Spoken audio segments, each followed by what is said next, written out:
Gaza and the Laws of War. Narrated by Skeptical Waves. Published Wednesday, April 3, 2024 by Curtis Yarvin.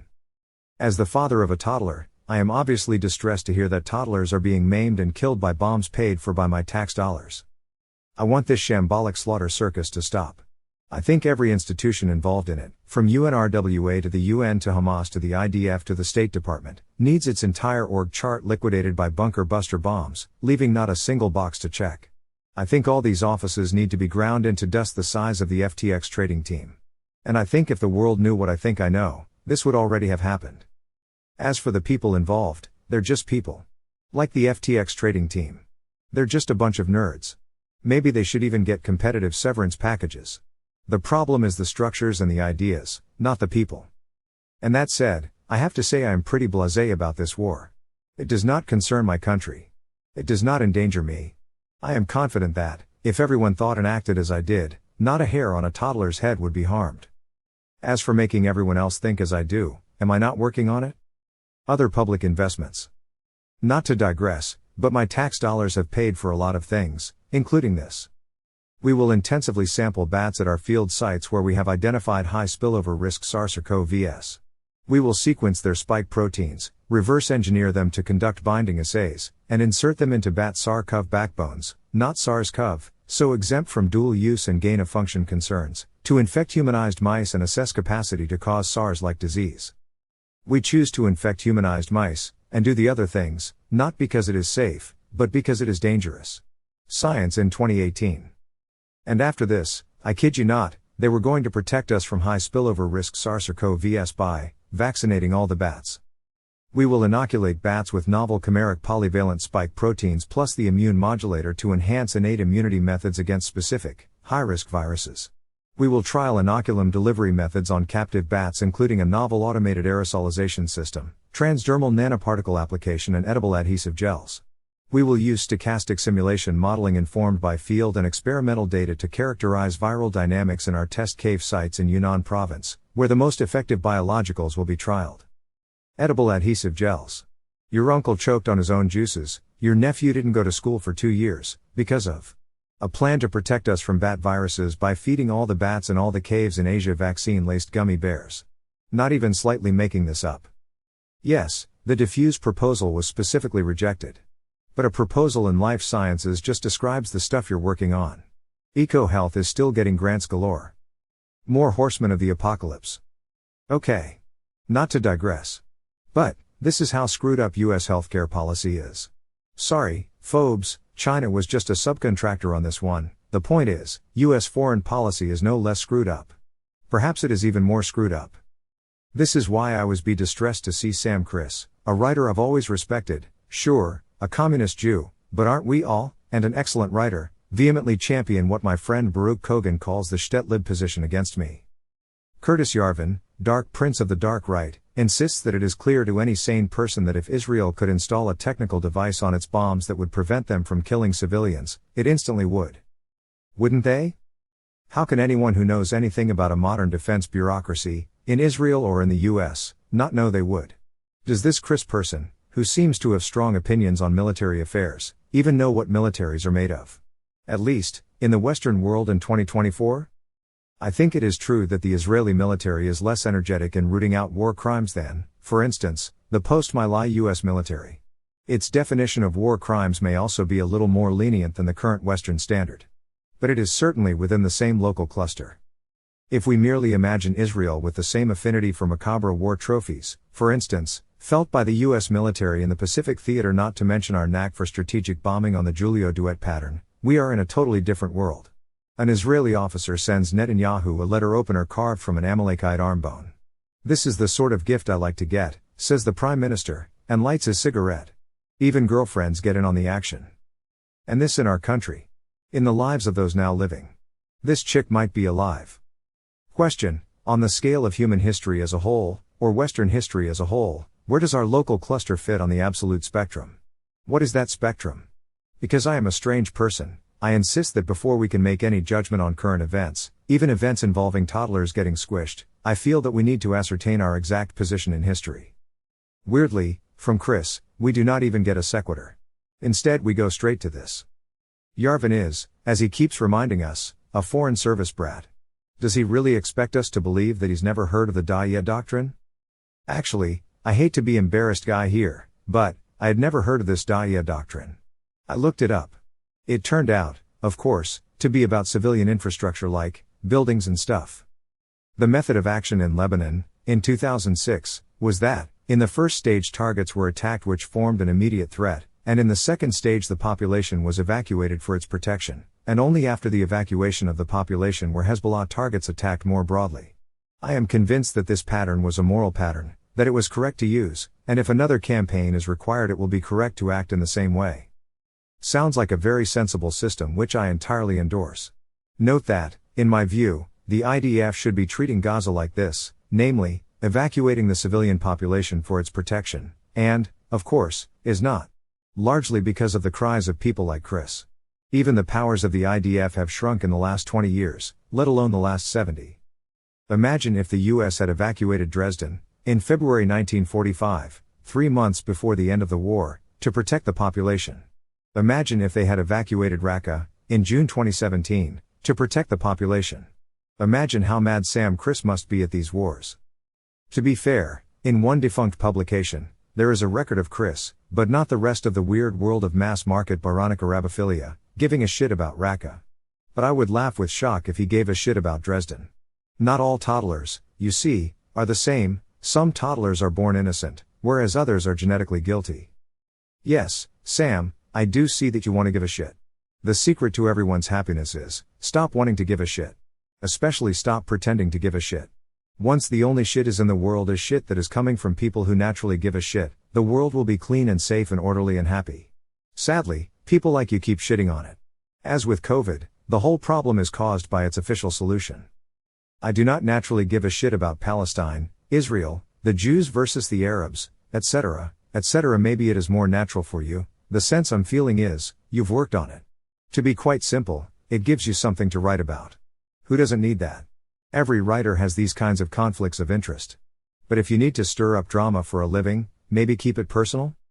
Imagine if US foreign policy stopped giving a shit about Gaza. Israel, we would say, we're done. We don't care. Do whatever. After all, Israel, you're nowhere near us. What were we even thinking? You're halfway around the planet. Our new foreign policy toward Israel is, don't FK with our satellites. No USS Liberty in space. My guess, Israel whacked the Liberty because it was helping the Egyptians. Other than that, here is what the Israelis would do: cut off food, power and water to Gaza, do their best to give everyone a safe way to walk out unarmed, house them in Spartan but livable conditions, and send the Gazans to another country, preferably one in which they speak the language. If no one will take them, they can have their own enclave, with no waterfront property. This enclave is entirely surrounded by Israel. There is no way to get or build a weapon inside it. There is just food, water, and Apple Vision Pro, instead of artillery shells, etc. The caring souls in the US buy the Gazans a new virtual world.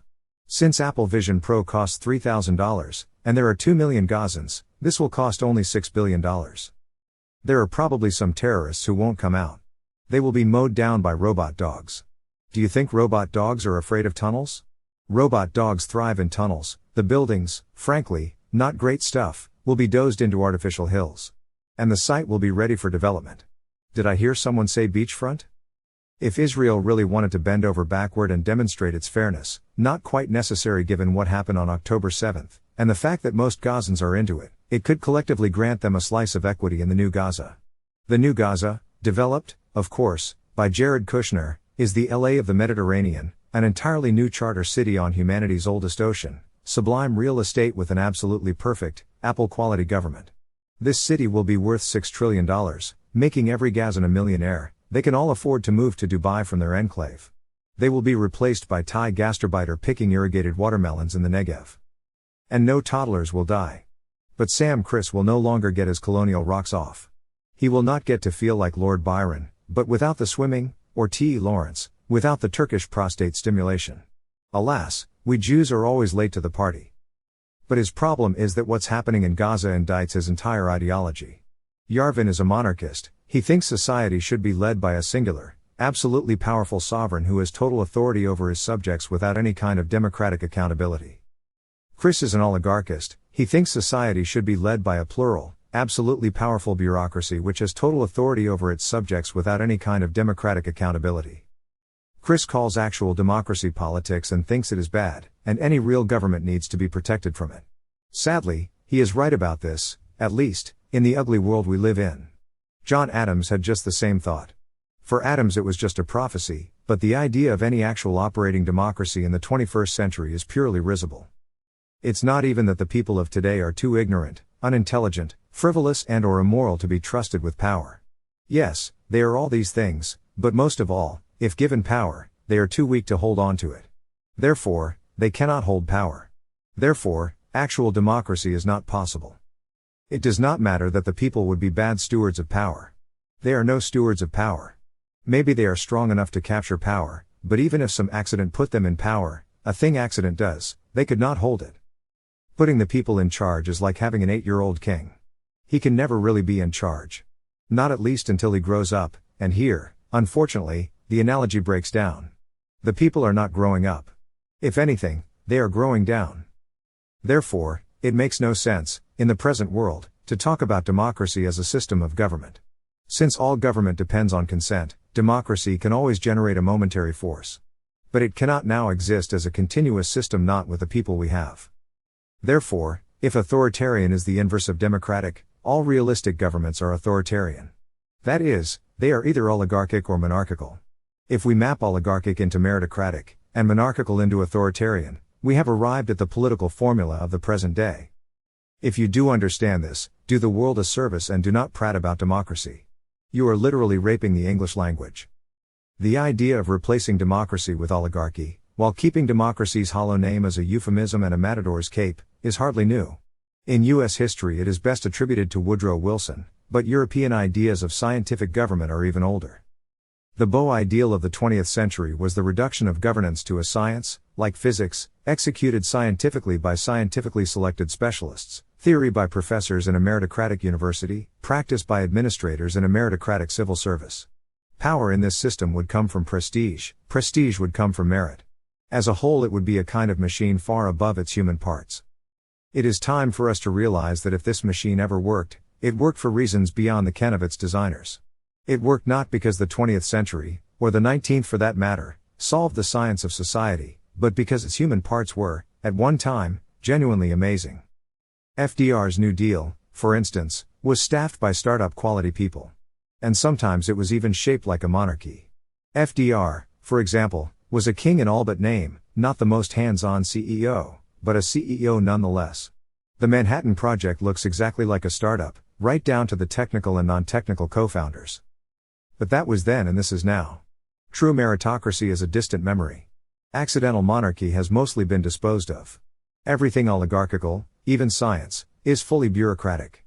Look at the winners in today's meritocracy. They are always natural joiners and followers, team players, climbers and backstabbers.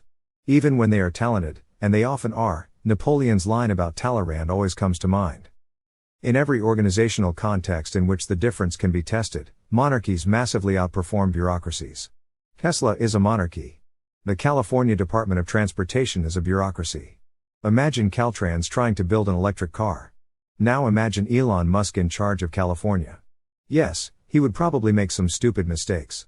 They would not involve infecting humanized mice. I believe that one power remains to democracy, to replace oligarchy with monarchy. While, since democracy cannot operate as a continuous force, no government can be described correctly as democratic, democracy will always remain possible as an event. The people cannot be mobilized continuously. But they can be activated momentarily. This form of power is not static but dynamic, not a fixture, but a spike. Of course, the whole concept of elections recognizes this. A regime change election is only more so. In fact, regime change is the last power available to democracy, and, if current trends continue, it will not be available forever. Instead of an oligarchical deep state, we get a deep king. At least, a deep president. Probably the deep president's first act is to fire, almost, the whole deep state. This is almost certainly the right move. But he could keep every bureaucrat if he wanted. He is not a deep president unless this decision is completely in his hands, unless he is truly the CEO of the executive branch, just as described in the Constitution. Under the Constitution, The best and most legal way to gain absolute sovereignty is unquestionably by electing both a president and a Senate majority who understand these basic principles of new constitutional jurisprudence. Then, the president will appoint 10 new justices familiar with the new principles.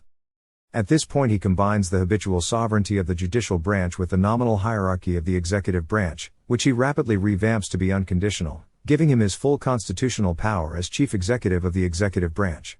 Using this power, he dissolves the old agencies and spins up an entirely new executive regime, of which he is CEO. As for the Congress, it is not relevant during the emergency period. It simply ceases to debate or pass new legislation. Eventually the president will replace its gray old warhorses with a slate of celebrities, athletes, actors, etc. An election between two actors is guaranteed to be exciting. Especially if they are hot chicks. As is common in history, the form of the government is changed, the appearance remains. In the 20th century we went from democracy to oligarchy, so it's not even a new thing. Historically, nothing is more American than regime change. He has deduced from first principles that getting rid of our current form of government and replacing it with this one will immediately solve all our problems and produce a maximally benevolent and generous regime, because if power is totally unassailable, what possible reason would it have not be maximally benevolent? It would have no reason to be unbenevolent. We cannot say this of the current regime. Once you understand that everything from Gaza to COVID was a predictable accident, resulting from easily understandable conflicts of interest accumulating over decades, you cannot unsee the engineering flaws in the whole idea of a bureaucratic regime. Briefly, a modern monarchy is a sovereign corporation. The purpose of a corporation is to maximize the value of its assets. The same is true of a sovereign corporation, except that its assets are its people and its land. We can argue about what maximizing the value of people means, but it seems broadly equivalent to serving the common good. Any way in which we can use the same mechanisms that we now use to maximize the resolution of the Apple Vision Pro, to instead maximize the common good, seems like at least a potentially good idea, doesn't it? In other words, Yarvin is a utopian. His real intellectual ancestor isn't Thomas Carlyle, it's Charles Fourier. He designs aluminium columns for his phalansteries. Carlyle wanted us to live in villages, like human beings.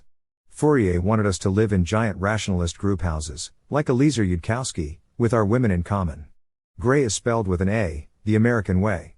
And aluminum has only one eye. The way in which Chris is like Fourier is that his systems all adapt human beings to their own beautiful logic, rather than being adapted for humans as their messy selves. Let's go back to the laws of war to see this. Vattel and the Ottomans. The bogus 20th century laws of war that replaced the elegant 18th century laws of war are a perfect example of this. The logic of perpetual peace is the logic of permanent war, literally, because no one is allowed to win. How is this not obvious? Why is this not screaming at everyone who looks at the problem for a second? Under the classical laws of war, my Gaza solution is not illegal. It makes perfect sense. First of all, this is a war between two de facto states, Hamas and Israel. Israel has foolishly compromised her sovereignty with respect to the United States. Hamas is somewhat dependent on Iran, but probably did not ask permission for October 7th. Each is close enough to an actual sovereign state to treat it that way. A war, in the classical multipolar world, is a lawsuit for which the only judge is God. Since Hamas attacked Israel, Israel has a right to seek redress in the court of battle. Taking Hamas's land and deporting its people creates both redress and security. Moreover, all these rules apply only to wars against others who use these rules, that is, other civilized countries. But given the tactics of Hamas, Vattel 3.2.24 applies. Nations that are always ready to take up arms on any prospect of advantage, are lawless robbers, but those who seem to delight in the ravages of war, who spread it on all sides, without reasons or pretexts, and even without any other motive than their own ferocity, are monsters, unworthy the name of men. They should be considered as enemies to the human race, in the same manner as, in civil society, professed assassins and incendiaries are guilty, not only towards the particular victims of their nefarious deeds, but also towards the state, which therefore proclaims them public enemies. All nations have a right to join in a confederacy for the purpose of punishing and even exterminating those savage nations. Exterminating. Under the sinister cross of the stars and bars. Cancel this man. Vattel was the accepted textbook, and this rule was the unquestioned assumption, among all the founders. Since Chris, like most communists, is probably a specious admirer of Thomas Jefferson, this issue is even mentioned in his declaration. He has excited domestic insurrections amongst us, and has endeavored to bring on the inhabitants of our frontiers, the merciless Indian savages, whose known rule of warfare is an undistinguished destruction of all ages, sexes and conditions. George III is basically funding Hamas, you see, in the form of the Iroquois. Say what you want about old TJ, he wasn't exaggerating about the Iroquois. And Americans, even in the civilized late 18th century, had not yet forgotten how to pay the First Nations back in their own coin. Say what you want about American history, but you can't say it hasn't always been Kino. I really do wish the Israelis would release their 45-minute GoPro snuff tape of Hamas doing their Iroquois impression. But I'm afraid they just don't have the will to win. Oh well, they'll always be welcome, I imagine, in the real LA. I hate being right. Also, even just from a branding perspective, love the paraglider thing. It's just art, baby. But his models do not quite stand up to the messiness of actual reality. What's happening in Gaza is actually existing neo-reaction. The IDF has a rigid top-down command structure. Its relation to the ordinary people of Gaza is one of total power without any accountability whatsoever. Not at all. The IDF is responsible to the government of Israel, which is responsible to the US State Department, which is responsible to shitlibs and shtetlibs worldwide. And that, as we have just seen, is why toddlers are getting their heads crushed by blocks of cement. If you are not into crushing toddlers' heads, quit Quranic Palestinianism immediately. You are doing a profound moral wrong. Give the IDF the same ordinary governmental power over the ordinary people of Gaza that the British held in mandatory Palestine, which certainly includes the power to evacuate civilians from a war zone. And watch the war end, tomorrow. Heck, why not give the Israelis the powers of the Ottomans? What would the Sultan do? How would Suleiman II handle these impudent rebels? I'm guessing, nerve gas? You can't say it doesn't save $6 billion. The logic of killing. But for some reason, it's not offering them equity in Rafael advanced defense systems, so everyone can profit from their own houses being bombed, or whatever bullshit speculative notion Yarvin likes to cook up. Instead, it is systematically killing them. How about some logic? Any adjective can be measured on a unit scale. Suppose I say, this block is yellow. It can be 0% yellow, 100% yellow, or 50% yellowish. If we can increase the yellowness of the block by 10x, it cannot be more than 10% yellow. If we conceive the operations of the IDF in Gaza as systematic killing, like the Holocaust at its purest and most satanic, we have to say, it is not doing a great job. Would Eichmann be impressed? Eichmann would be like, we got a 100x this, boys, and that's just for starters. If I describe the block as yellow, and it is, still a vast overstatement 1% yellow, I mean, it could be white. Barely even off-white. Right? Sam, I realize you get paid to use your right brain. Your left is in there somewhere.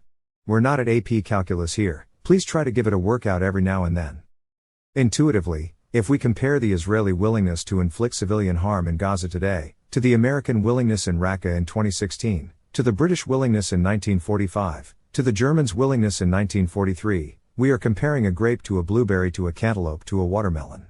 A grape is generally bigger than a blueberry. It is not a watermelon.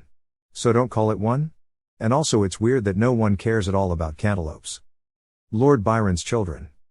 In history, and the history of the present is the hardest history there is, it is necessary to apply both right and left hemispheres.